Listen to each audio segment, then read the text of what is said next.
Fox News alert, disturbing new details just being released about the accused New York City terrorist.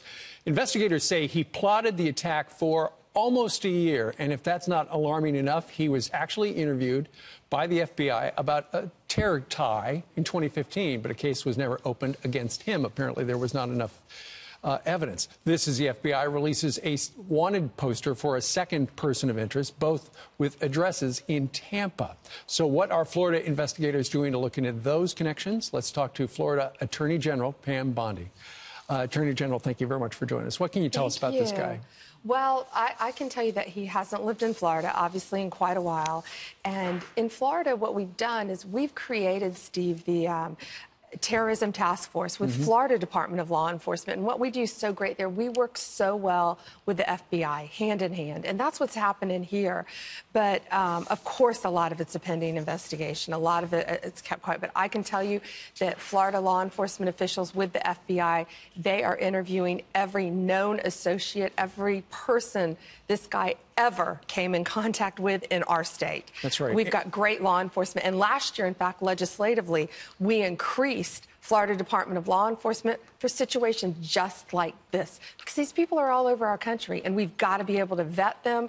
And if there's a warning sign, we've got to be able to look into it. Well, I like the fact that you said we've got to be able to vet them. But this guy got in on that diversity visa program where it's kind of like, I won the lottery, essentially no questions asked. Well, first of all, when you call anything a lottery, that frightens me to come into our country. Right. People have to be vetted. Of course, we want all good immigrants to come into our country. That's not an issue. But in the day and age in which we live and what the mass tragedy that just happened here, right around the corner from us, we have got to vet people coming into our country. It cannot be a simple lottery system. Indeed. You have been coming on this program for a number of years talking about the opioid problem. When the President of the United States made the big announcement last week, you were there as well. Yes, and thank you for talking about that. President Trump cares so deeply about this, and it's an epidemic. It's a crisis in our country.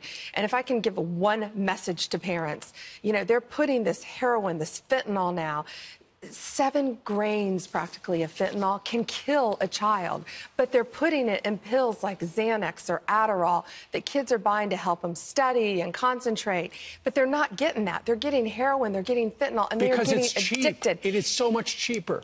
It's cheap, and the dealers are selling it to them fast and easy for $2 the first pill to get them so addicted. So you got to tell your kids.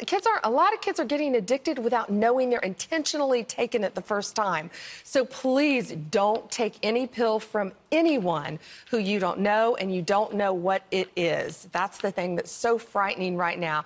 But we've got to attack this. I just finished the President's commission from law enforcement. I am firmly believe in protecting our borders and stopping the flow of this, as well as education, prevention, and treatment, which is crucial. You know, years ago, there was a certain shame with saying, you know, somebody in my family hooked on drugs.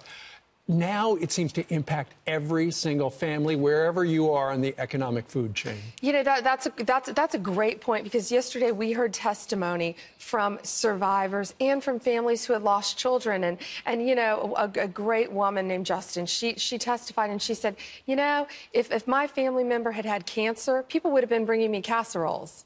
But not because my child overdosed from heroin. Wow. And that's the stigma. It's a disease, it's a sickness, and we've got to help people in this country. Because you've been helping the president with this. Yes. Any possibility you might be the new drug czar? I'm very happy today being Attorney General of the great state of Florida, and I'm so proud of the president, and I love being a part of his team in the West Wing, helping him as a friend of the White House right now. And we're getting so much done, and it's really, I just love helping people. All right. Well, thank you very much for dropping by today. Thank you. Attorney General for the great state of Florida.